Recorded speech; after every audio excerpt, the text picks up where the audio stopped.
Septembre 2024. Le personnel de l'hôpital psychiatrique Édouard Toulouse est en émoi.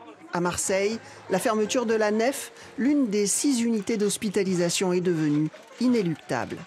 La pénurie de médecins a dépassé le niveau critique. Depuis, le personnel a été redéployé et pour soigner malgré tout, les équipes mobiles ont été renforcées. Bonjour, c'est Sylvie de l'équipe mobile. Comment ça va? C'est un petit ça va, ça. Vous souhaitez qu'on passe vous voir, du coup, pour pouvoir en discuter avec vous?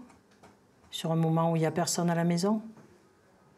Ouais. Pour vendredi, est-ce que votre compagnon pourra vous accompagner au CMP ou pas? Non? Donc on convient qu'on vous accompagne? L'hôpital Édouard Toulouse dessert 3 arrondissements du centre-ville, les 4 arrondissements du nord de la ville, plus Septèmes-les-Vallons et les Pennes Mirabeau. Pauvreté, immigration, addiction y sont plus répandues qu'ailleurs. Malgré tout, les soignants se déplacent au domicile des patients sur tout le territoire. Je vais chercher un patient qui a son soin aujourd'hui et qui a oublié de venir tout seul, donc on va le chercher pour lui rappeler que c'est aujourd'hui. Je le ramène au CMP, il va avoir son soin, et puis on espère qu'il reste un peu, il va voir son médecin. Ce patient occupe de manière pérenne l'un des 24 studios dans cet habitat inclusif dans le 14e arrondissement de Marseille, avec l'accompagnement médico-social qui lui est indispensable. Une solution encore trop rare pour satisfaire les besoins de tous les patients éligibles. Il n'est pas là, on reviendra tout à l'heure. Outre l'hospitalisation classique, Édouard Toulouse dispose de diverses structures réparties sur son territoire. À la Marine Blanche, les patients sont accueillis quotidiennement. Boire un café, échanger, sortir, s'occuper, le lien humain en psychiatrie, c'est aussi du soin. Le moral, il est bon, mon moral. Mais je vois que vous allez mieux. Je suis pas trop fatigué.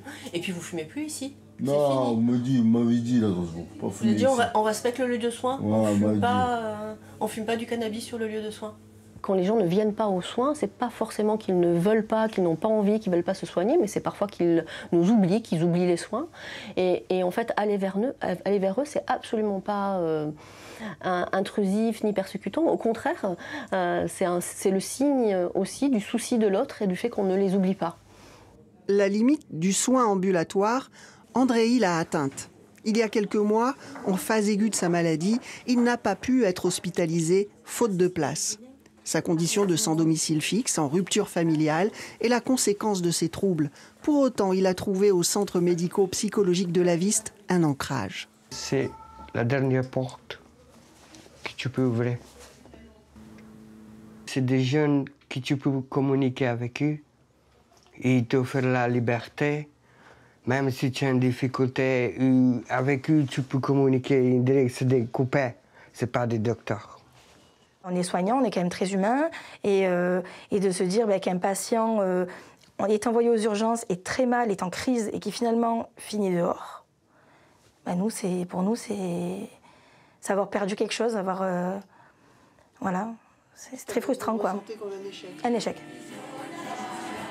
C'est le secteur adulte qui a le plus de mal à recruter, surtout des médecins et des assistants sociaux. L'addictologie et la pédopsychiatrie restent plus attractifs. L'image négative des quartiers nord en rebute plus d'un. Pourtant, ici plus qu'ailleurs, le personnel se sent utile. C'est peut-être aussi une grande partie du soin, notre désir d'être là. La défection médicale sur ce territoire concerne aussi le secteur privé.